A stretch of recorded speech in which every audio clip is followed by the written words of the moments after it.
मी 4 पावसाळे बघितले म्हणजे माझा अनुभव जास्त आहे आणि त्याच्यामुळे मला जास्त अक्कल आली आहे.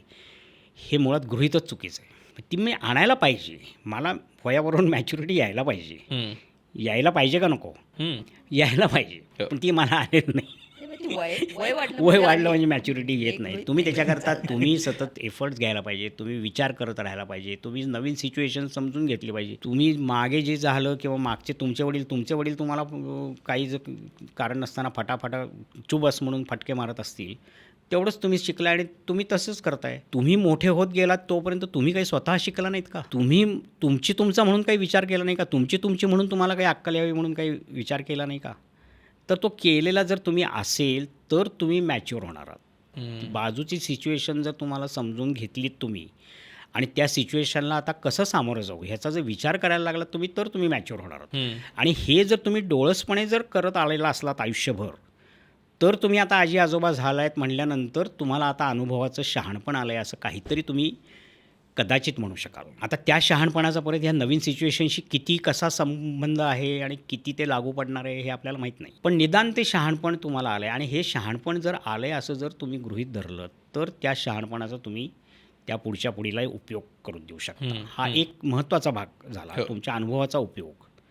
त्याच्यानंतर तुमच्या शिक्षणाचा उपयोग. 10वी पास आहात तुम्ही. तो मुलगा 10वी शिकतोय किंवा 4थी 5वी शिकतोय तर त्याला तुम्ही त्या काळात 10वी शिकला होता त्याचा काही उपयोग नाही. युजलेस आहे ते शिक्षण. त्यांचं तरुण वय आहे, त्यांच्या हातात लहानपणापासून हो. पडलेलं आहे. आम्ही त्या भीतीतनं बाहेर यायलाच आम्हाला पुष्कळ काळ गेला, मोबाईल हातात धरू का नको इथपासनं.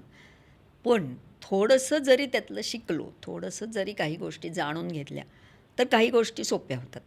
जे माझ्या आजी आजोबांना अशा टेक्निकल गोष्टी शिकायची गरज नाही लागली. त्यांचं जे काही अनुभव त्यामानाने. समृद्ध हो. नॉलेज होतं त्याच्यावर त्यांना बऱ्यापैकी काही गोष्टी सांगता आल्या. आता आम्ही जे लहान असताना किंवा आमची मुलं लहान असताना जे शिकलो होतो ते आता काहीच उपयोगी पडत नाही. अनेक गोष्टी अनेक.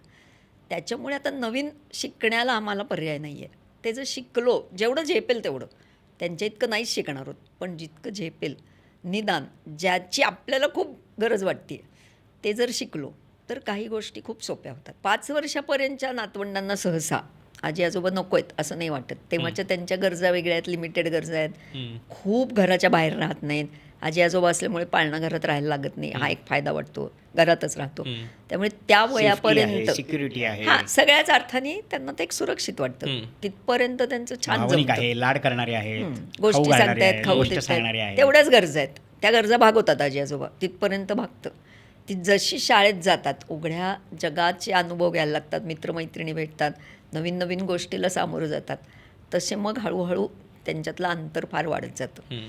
ते खूप खटके उडायला लागतात आणि मग हळूहळू 10व्या वर्षापर्यंत मुलांच्या त्यांच्या लक्षात येते की हे फार मागास आहे. त्यांना आता मी काय म्हणतो हे कळत नाही. लहानपणी ते मला एक दूध भात कालवून देणारी वगैरे वगैरे इतपत ठीक होती. आता मला ते लागत नाही. तर आता तिची मग अडचण वाटायला लागते. तिचा इंटरफिअरन्स, जेवलास का खाल्लास का हे त्यांना आवडेन असं होतं. कारण यांना त्याच्या पलीकडे त्याच्याशी काही करायचं असतं हेच माहिती नाही. मी जेवायला घालायचं, मी वेळच्या वेळी त्याचं डबा भरून द्यायचा एवढंच तिला माहिती आहे. आणि ती तेच तू 10 वर्षाचा झाला, 12 वर्षाचा झाला तरी त्याच्यातच घोटाळत राहते. सिनेमांमध्ये ती नेहमी सिच्युएशन असते की आई सारखं त्या मुलाला तू जेवलास का रे जेवलास का रे असं विचारत तेच राहते म्हणजे ती. तेच आज्या करतात. अशी आणि पॉप्युलर सिच्युएशन आहे सिनेमांमध्ये हल्ली. ते 5व्या वर्षापर्यंत बरं चालतं त्यांचं. तिथपर्यंत नाही कधी भांडण होत. आईवडिलांनाही त्याचा त्रास नाही वाटत. उलटं बरं आहे, हे सगळं आहे म्हणून, सुरक्षित आहे मूल आपलं वगैरे. हळूहळू ते जशा गरजा वाढल्या, त्यांचे प्रश्न बदलले, त्यांच्या भोवतालचं जग बदललं. आजी आजोबा त्याच कुठल्या तरी जुन्या काळात राहिले. त्यांच्यासाठी ते 5 वर्षाच्या पुढं गेलंच नाही मूल. आणि तेच नियम ते 10व्या वर्षाच्या मुलाला पण लागायला लागले की मग ते बिनसतं कुठेतरी. मग त्याच्यात त्यांना कुठेच हे आजी आजोबा आता नको हे फार कटकट करतात. कोणी मित्र आला की चौकशा करतात, नाव काय विचारतात, आणखीन काय. म्हणजे आमच्या खेड्यांमध्ये तर ते जातीपासनं, बाप काय करतो इथपासनं सुद्धा चौकशा करणाऱ्या असल्या त्यांना तर अजिबातच आवडत नाहीत त्या. हो. म्हणजे ते खूप मागास वाटायला लागतात सगळ्या गोष्टी त्यांना. हं. त्याच्यामुळे मग तिथे ते नातं कुठेतरी खूप फाटायला हे फक्त लागतं. हे टेक्नॉलॉजिकल किंवा भावनिक मागासले किंवा ह्याचं मागासले पण नाही आहे. हो.